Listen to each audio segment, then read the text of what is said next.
on est toute une génération déçue, ok. Mais on n'a qu'un seul bled, donc on veille dessus, ok. Même sélection qu'à l'époque de nos grands-parents rêvent d'élections et de votes un peu transparents. On veut que vos plans changent, on veut que vos gens changent. La jeunesse africaine est confrontée à de très grands défis. Le premier défi est éducationnel, parce qu'elle est handicapée par un système éducatif qui s'appuie sur deux institutions principales, la famille et l'école. Aujourd'hui, en famille, est-ce qu'on transmet encore des connaissances sur nos cultures? Je ne crois plus. Est-ce que l'école, qui est d'essence coloniale, c'est une institution héritée de la colonisation c'était domination-exploitation, est-ce que l'école nous enseigne qui nous sommes? Je ne crois pas. Donc, quand vous êtes jeune, que vous sortez de cette éducation, vous êtes fortement handicapé parce que vous êtes acculturé. Vous ne connaissez pas votre culture. Et au contraire, on vous a appris à la dédaigner, à la mépriser et même à la diaboliser. Qu'est-ce qui permet d'avoir de bons points? C'est les connaissances des autres. Qu'est-ce qui permet d'avoir un emploi? C'est les diplômes fondés sur les connaissances des autres. Est-ce qu'il est nécessaire d'apprendre à écrire et à lire nos langues pour avoir un bon diplôme aujourd'hui dans le système que nous perpétuons? Non. Or, vous êtes issu d'une culture, de certaines traditions. Et à aucun moment on ne vous les a enseignées, ni à la maison, ni à l'école. Donc, vous arrivez à la fin de vos études, armé de diplômes académiques, mais dépourvu de connaissances sur votre environnement et votre culture. Est-ce que nous nous sommes développés? Nous devons nous poser la question. Parce que un peuple qui réfléchit à travers la culture d'un autre pays, qu'est-ce qu'il peut créer?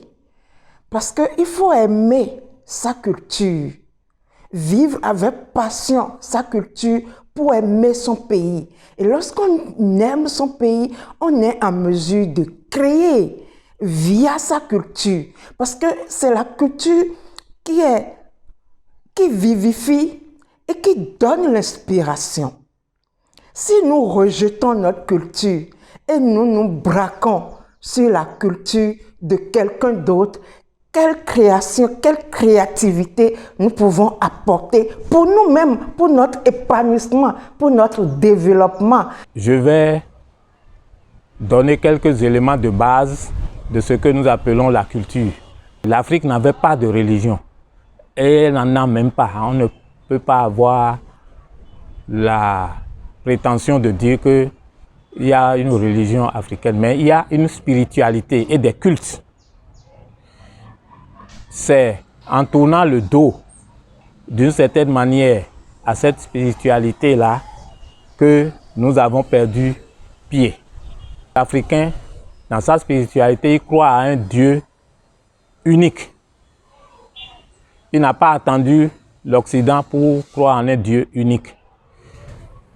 Ce Dieu unique, il lui doit tout. La vie, la maladie, la santé, la mort et la nourriture, et il le respecte. C'est le fondement de sa culture, ça, la nature. C'est pour cela que il peut considérer que partout où se trouve le souffle de ce Dieu-là, unique, il faut vouer le respect. Dans la plante, il y a un souffle. Dans la pierre, dans l'eau, dans l'air, etc. Il en a fait des divinités, mais pas des dieux. Donc il y a une confusion qui a fait qu'on parle de paganisme, de dieu, polythéisme, des choses comme ça. Dieu est unique, mais à partir d'un moment donné, l'Africain est sorti de son continent et est allé peupler d'autres continents.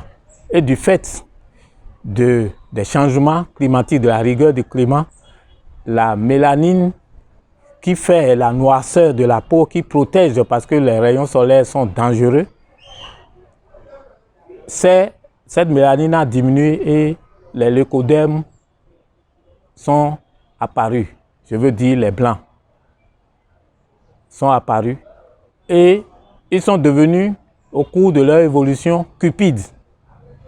Et cette cupidité a fait qu'ils ont tourné le dos à la nature, au contraire de l'Afrique. Ayant tourné le dos à la nature, ils ont créé des abstractions. Ces abstractions, c'est trois choses.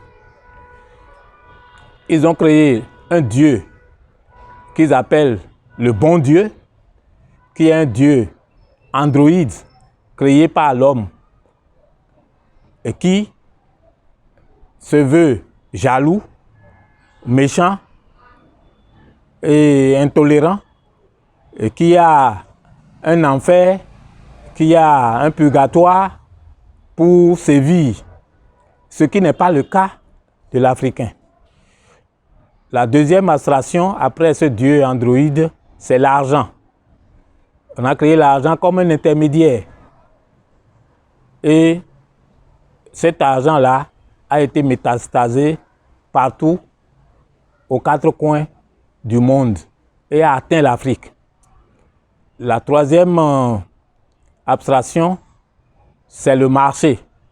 Aujourd'hui, tout le monde parle de marché mondial. On ne sait pas qui c'est. Même tout le monde se plaint de ce marché-là. Et c'est à ce marché-là qu'on doit de cultiver des cultures, des plantes de chez nous qu'on met dans les conteneurs pour une destination que le paysan producteur ne connaîtra jamais. Résultat, il est devenu un paysan qui a faim, qui ne peut pas manger ce qu'il produit parce que le marché aspire tout ce qu'il produit par l'intermédiaire de l'argent. Donc vous comprenez que ces trois abstractions nuisent à l'Afrique.